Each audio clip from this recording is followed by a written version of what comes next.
I still don't know why my backpack was waiting for me at the trailhead, already opened, like someone had been going through it while I was still deep in the woods. I grew up in a quiet rural town called Alder Ridge, surrounded by miles of dense forest. Hunting season basically shut everything down. Half the town disappeared into the trees, and nobody questioned it. By my early 20s, I was used to going out alone. It was normal, peaceful even. But after what happened in November of 2022, I don't step into the woods by myself anymore. That morning, I parked near an old metal gate just before sunrise.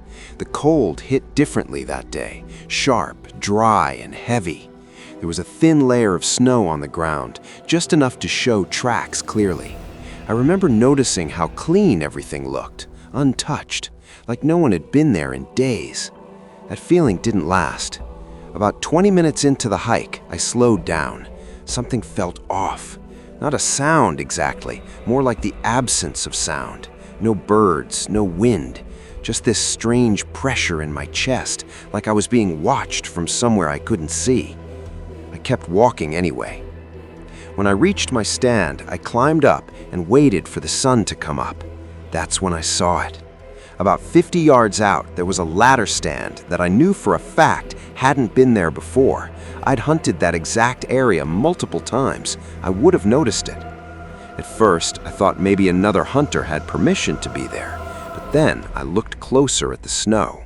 There was only one set of footprints leading to it, a single trail coming from deeper in the woods, no tracks leading away. I watched that stand for almost an hour, and that's when I saw movement. My heart immediately started pounding. At first, I thought it was a deer, but then I realized it was a person. He was standing behind a tree, barely visible, no camouflage, just a dark hoodie and pants, completely still, facing directly toward me. My hands started shaking, and I remember holding my breath without even realizing it. He slowly lifted his arm and waved. Not friendly, not aggressive, just deliberate. I gave a small wave back without thinking, and then he stepped behind the tree. I waited for him to come out the other side. He didn't. I stayed frozen, staring at that tree, expecting him to reappear, but nothing moved, no footsteps, no sound at all. And that's when it hit me. There was nowhere for him to go without leaving tracks. But that wasn't even the worst part. Around mid-morning, I climbed down and walked toward that spot. Every step felt heavier than the last. My chest was tight, like my body was trying to warn me to stop. When I reached the tree, I stopped completely.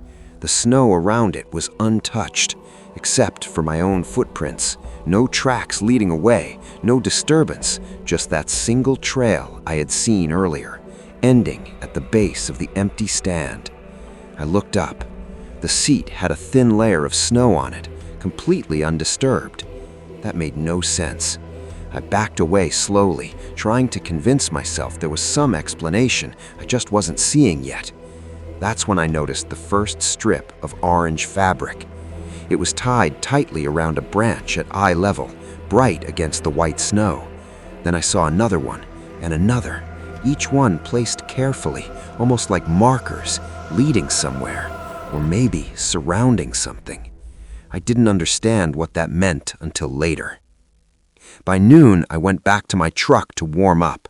I sat there longer than usual, staring out at the tree line. I couldn't shake the feeling that someone was watching me from just beyond it. I almost left. I really should have. But I went back in, and that's when everything changed. About an hour before sunset, I heard footsteps behind me, slow, heavy, too steady to be an animal. My body locked up before I even turned around.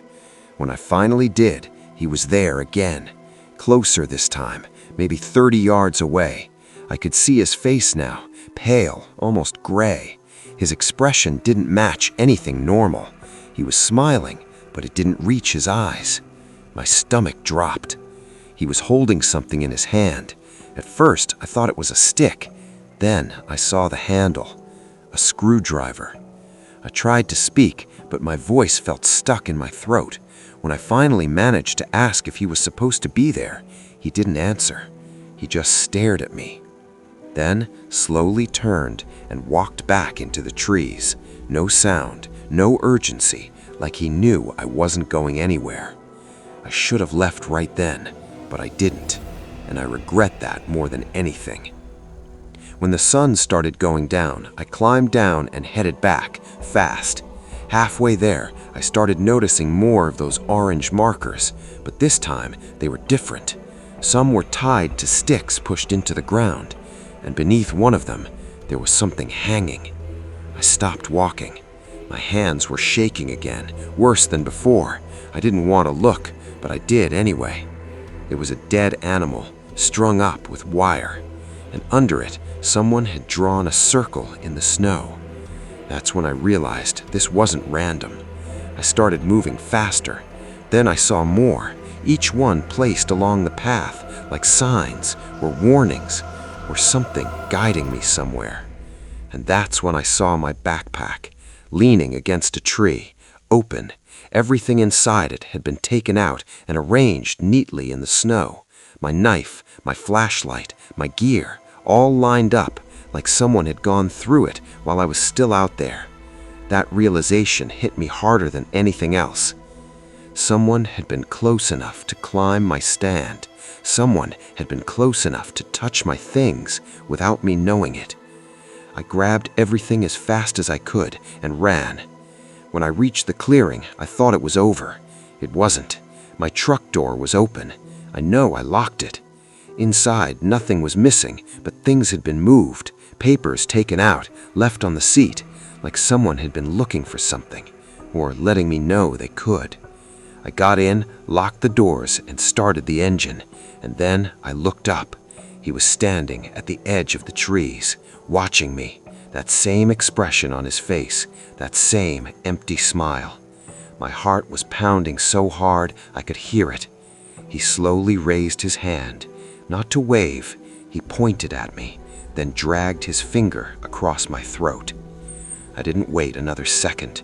I drove out of there faster than I ever have in my life.